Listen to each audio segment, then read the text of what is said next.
এ যেন বাংলাদেশের মধ্যে আরেক দেশ, যেখানে বাংলাদেশ সরকারের শাসন চলে না, শাসন চলে বিভিন্ন গ্যাংস্টারদের।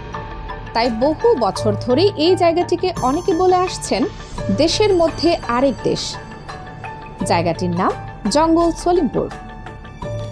এই জনপদে শান্তি শৃঙ্খলা ফিরিয়ে নিয়ে আসা, এখানে দেশের ভিতরে দেশ, রাষ্ট্রের ভিতরে রাষ্ট্র না বানাতে দেওয়া, এর জন্য যা যা করণীয় আমরা করবো। আসার যে রাস্তার বেশ কয়েকটা অংশে একেবারে যে ভ্যাকুম মেশিন দিয়ে কেটে রাস্তা বিচ্ছিন্ন করা হয়েছে, যেন আমরা আইন শৃঙ্খলা বাহিনী যানবাহন ব্যবহার করতে না পারে এবং দ্রুত না আসতে পারে। এবং এর পাশাপাশি আমাদের এখানে দুইটা ক্যাম্প ছিল, একটা ওই যে একেবারে শুরুতেই, আর একটা হচ্ছে আলীনগর, যেটা যে আমরা যেখানে আছি এটা একেবারে শেষ মাথায় প্রান্তে। বছরের পর বছর ধরে এখানে গড়ে উঠেছিল সন্ত্রাসী, ভূমিদস্যু এবং বিভিন্ন অপরাধী চক্রের শক্তিশালী নেটওয়ার্ক। এমনকি অনেক সময় আইন শৃঙ্খলা বাহিনীর জন্য এলাকাটিতে অভিযান চালানো ছিল বড় চ্যালেঞ্জ। এটি এমন এক এলাকা যেখানে বছরের পর বছর ধরে রাষ্ট্রের আইনকে চ্যালেঞ্জ করেছে বিভিন্ন সশস্ত্র গোষ্ঠী। পরিস্থিতি পরিবর্তনের লক্ষ্যে 2026 সালের মার্চ মাসে সেনাবাহিনী, র্যাব, পুলিশ ও বিজিবির সমন্বয়ে বড় ধরনের যৌথ অভিযান শুরু হয়। কয়েক হাজার সদস্যের অংশগ্রহণে পরিচালিত সেই অভিযানের মাধ্যমে জঙ্গল সলিমপুরের বিভিন্ন অংশে রাষ্ট্রের নিয়ন্ত্রণ প্রতিষ্ঠার উদ্যোগ নেওয়া হয়। স্থাপন করা হয় নিরাপত্তা চৌকি এবং শুরু হয় নতুন র্যাব ক্যাম্প নির্মাণের কাজ। কিন্তু সন্ত্রাসীরা যে এত সহজে হার মানতে রাজি নয়, সেটাই যেন প্রমাণ হয়ে গেল 24 মে 2026 দিবাগত রাতের ঘটনায়। রাত প্রায় 1টা, চারপাশে তখন ঘুটঘুটে অন্ধকার। হঠাৎ করে শুরু হয় গুলির শব্দ। একদল সশস্ত্র সন্ত্রাসী নবনির্মিত র্যাব ও পুলিশ ক্যাম্পকে লক্ষ্য করে একযোগে হামলা চালায়। চারদিক থেকে শুরু হয় গুলিবর্ষণ।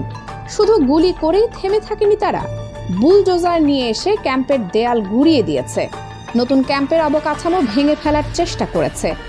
আরও ভয়ঙ্কর বিষয় হলো, শহর থেকে যেন অতিরিক্ত বাহিনী দ্রুত ঘটনাস্থলে পৌঁছাতে না পারে, সেজন্য আগে থেকেই বিভিন্ন জায়গায় রাস্তা ও কালভার্ট কেটে ফেলেছে হামলাকারীরা। অর্থাৎ শুধু হামলা নয়, পুরো অপারেশনটাই ছিল পরিকল্পিত।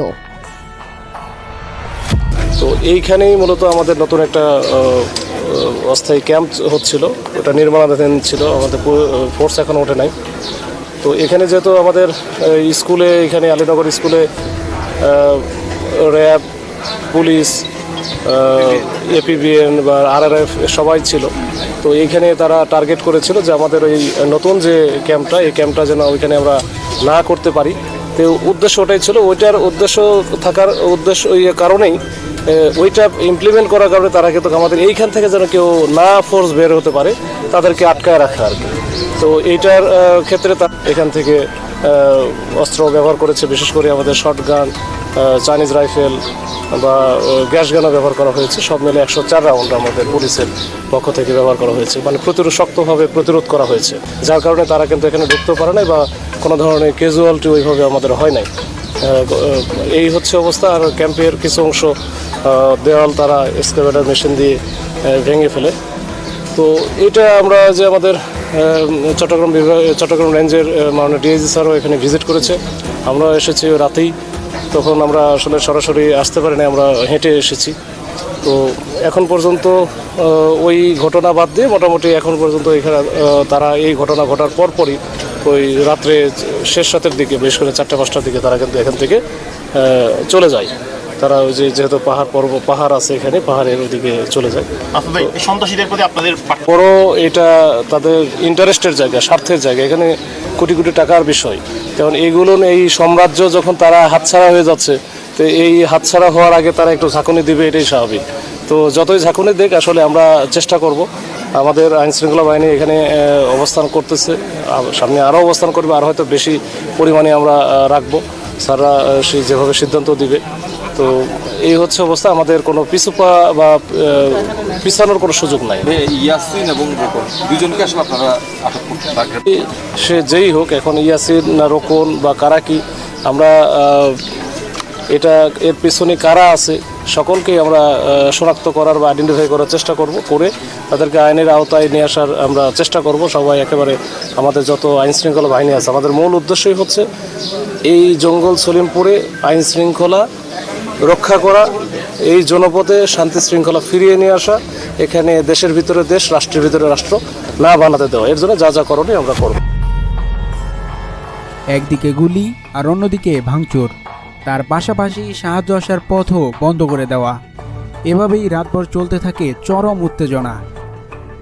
র্যাব সদস্যরা প্রতিরোধ গড়ে তোলেন। পরে সেনাবাহিনী, র্যাব ও পুলিশের সমন্বয়ে বড় যৌথ বাহিনী ঘটনাস্থলে পৌঁছে পুরো এলাকা ঘিরে ফেলে এবং সেখানে ব্যাপক চিরুনি অভিযান চালায়। প্রশ্ন হচ্ছে, এত সাহস তারা পেল কোথা থেকে? কিভাবে এমন একটি এলাকা তৈরি হলো যেখানে সন্ত্রাসীরা রাষ্ট্রের বাহিনীর ক্যাম্পে হামলা চালায়, রাস্তা কেটে দেয়, এমনকি বুলডোজার দিয়ে স্থাপনা গুড়িয়ে দেওয়ার মতো দুঃসাহস দেখায়? এই কারণেই জঙ্গল সলিমপুরকে অনেকে বলেন এ যেন দেশের মধ্যেই আরেক দেশ। কিন্তু এবার সেই বাস্তবতা বদলানোর দাবি উঠেছে জোরালোভাবে। তবে এলাকার মানুষদের কাছে সেই গ্যাংস্টাররাই যেন তাদের হিরো। আবেদন আমাদের ইয়াসিন মিয়াকে সামনে এগিয়ে আগে যেভাবে ছিল দেশটা এভাবে চাই, ইয়াসিন মিয়াকে সামনে ফিরত চাই আমরা। এটা আর কিছু না, আমরা কোন সরকার চাই না, কোন সরকার চাই না। 2000-3000 টাকা দিয়ে জায়গা দিচ্ছে, ওর পরিবারে একটা সময় কিনে দেয় নাই, একটা বাড়িও করে নাই। ও কি করছে? গরিব গুণের জন্য রাস্তা লুটের যে ডেলিভারি হয়, ডেলিভারি ফটো হয়ে যাইতো, এখন তো ফটো ফটো হচ্ছে না। মেডিকেলে যাওয়ার জন্য সময়টা পাচ্ছে কেন? কার জন্য? ইয়াসিন মিয়ার জন্য। এই ছোট ছোট বাচ্চাগুলো স্কুল আজকে করতে পারছে কার জন্য? ইয়াসিন মিয়ার জন্য। এই যে বড় অবস্থান দিয়ে মাদ্রাসা দিয়ে কে দিছে? ইয়াসিন মিয়া দিছে। কেন? অসন্তান করার জন্য। এটা দিছে কি জন্য? সাধারণ একটা পাবলিক জনগণ পড়ার জন্য। এটা দায়িত্ব কার? আমাদের তারেক রহমানের। তাই রাইট, সরকারের দায়িত্ব। আমাদের বাংলাদেশের নাগরিকা কিভাবে হাঁটছে, পড়ছে, ছেলে মেয়ে মানুষ করছে, ওইটা দেখার বিষয় কার? আমাদের তারেক রহমানের, সরকারের। তাহলে ওইটা না দেখি সরকার ফাঁকাই কি জন্য? আমাদেরকে নির্যাতন করার জন্য না, ও আমাদেরকে দিছে কি জন্য? নিরাপত্তার জন্য। অবশ্যই সরকারের হাতে। এই যে আমাদের মাইগ্রেন মহিলাদের গায়ে নাই দাঁড়াও, দাঁড়াও, মাইগ্রেন করতেছে, ঘরের জিনিসপাতি ভাঙচুর করতেছে। আমরা গার্মেন্টসের শ্রমিক, আমরা গার্মেন্টসের পরিশ্রম করি, ছোট ছোট বাচ্চা। আজকে আমি বিধবা, 25 বছর, আমার হাজবেন্ড মারা গেছে 9 বছর।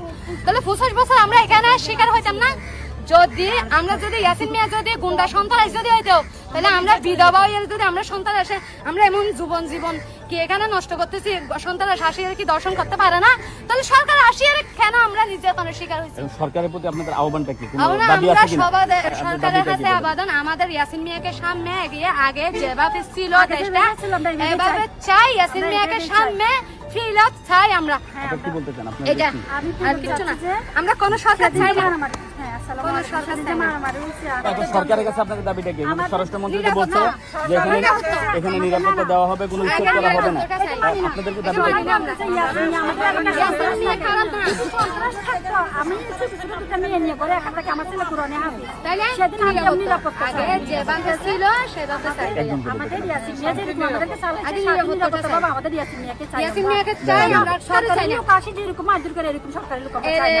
নির্যাতনের শিকার সরকারি লোক সন্ত্রাস না, আমরা আজকে আমরা চাই এখানে আমি দেখতেছি যাদের কোনো খাবার নাই, তাদেরকে খাবার দিছে, যাদেরকে পরে খাবার নাই তাদেরকে পরে খাবার দিছে, চিকিৎসা করতে পারতেছেন, তাদের চিকিৎসা দিতেছে। আমি ডেলিভারি করাইতে পারতেছি না, মানে ঢাকা ছিলাম, কিন্তু এখানে মতো স্বাধীনতা কোথাও পাই নাই। আমার স্বামী থেকে ইয়াসিন মিয়া দিছে। আমরা চাই আগের মতন ভাইয়া আগে যে পরিবর্তন ছিল, আমরা শান্তিতে ঘুমাইছি, উল্টা দুয়ারে ঘুমাইছি, সেটা চাই। এখন সরকার ঢুকিয়ে রে আমরা সেটা পারতেছি না, উল্টা দুয়ারে ঘুমাইতে পারতেছি না। পৃথিবীর ইতিহাসে কখনোই একটি রাষ্ট্রের ভেতরে আরেকটি রাষ্ট্র চলতে পারে না। আইন শৃঙ্খলা বাহিনীর উপর হামলা চালিয়ে, সরকারি জমি দখল করে এবং অস্ত্রের ভয় দেখিয়ে কোনো গোষ্ঠী চিরদিন টিকে থাকতে পারে না। এখন দেখার বিষয়, চলমান যৌথ বাহিনীর অভিযান জঙ্গল সলিমপুরের সেই বহু বছরের সন্ত্রাসী সাম্রাজ্যের শেষ অধ্যায় লিখতে পারে কিনা।